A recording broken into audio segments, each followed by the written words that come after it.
Miqueias, capítulo 6, versículo do 6 ao 16, as exigências do Senhor.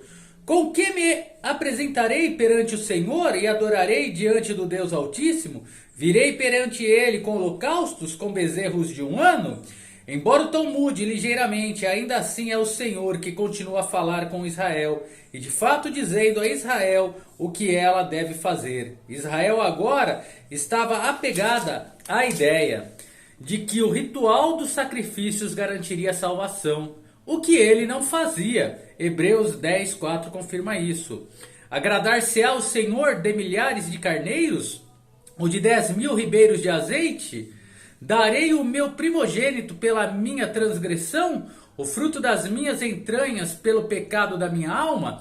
A pergunta agradar-se ao Senhor de milhares de carneiros sugere que o povo havia chegado a um ponto em que pensavam que a quantidade aumentava o valor e etc. Neste versículo, o Senhor claramente está dizendo que nenhuma dessas coisas, nem mesmo o oferecimento do filho ou da filha de alguém, o fruto das minhas entranhas, poderia expressar o pecado da minha alma. Consequentemente, ele vai direto ao centro das falsas ideias e falsas doutrinas que permeavam a sociedade do seu povo. Hoje, como naquele tempo, isso não é menos verdadeiro.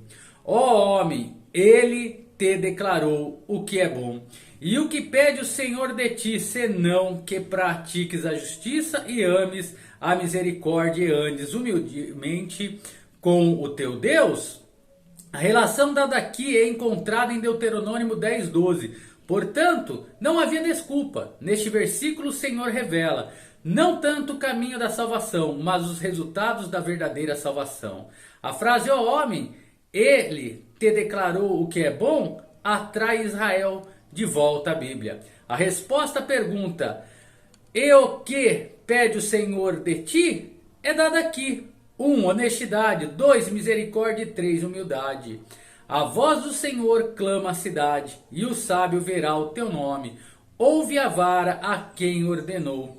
Há ainda na casa do ímpio tesouros de impiedade, e medida pequena, o que é detestável. A palavra há ainda descrevem a prática das abominações de fraude, falsidade e roubo dos pobres. Toda pergunta, há ainda na casa do ímpio tesouros de impiedade, significa que todos os sacrifícios que essas pessoas levavam ao templo eram tesouros obtidos por meio de negócios ilícitos.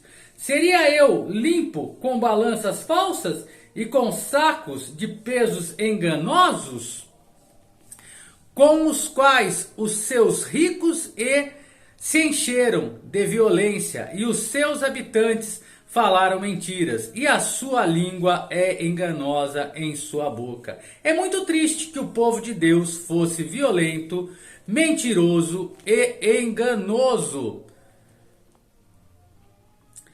Por isso eu também te enfraquecerei, ferindo-te e assolando-te por causa dos teus pecados. A ideia é, o juízo será terrível e certo conforme o pecado, assim é o juízo.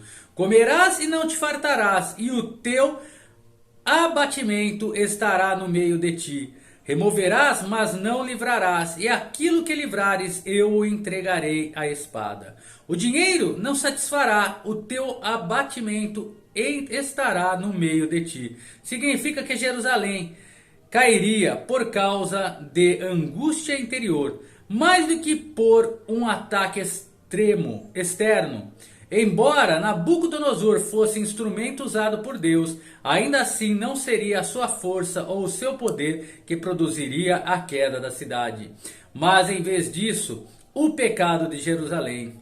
Removerás, mas não livrarás, refere-se às bolsas de dinheiro que foram cheias pela fraude e da tentativa deles de fugir levantando-os consigo, mas que seriam incapazes de fazê-lo. De fato, alguns poucos fugiram, mas eles também caíram nas mãos dos inimigos, sendo feridos pela espada. O homem é insensato ao acreditar que ele pode superar Deus. Semearás, mas não cegarás. Pisarás as azeitonas, mas não te ungirás com azeite.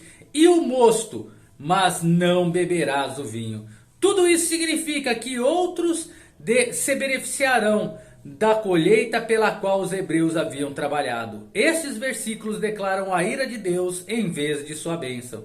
Porque se observam os estatutos de Omri e toda a obra da casa de Acabe, e vós andais nos conselhos deles, para que eu faça de ti uma desolação, e todos os seus moradores um assobio, assim trarei sobre vós o opróbrio do meu povo. Tudo isso revela que Judá estava submerso na idolatria, e por causa disso o Senhor faria de ti uma desolação. Isso significa que o castigo estava ligado ao pecado.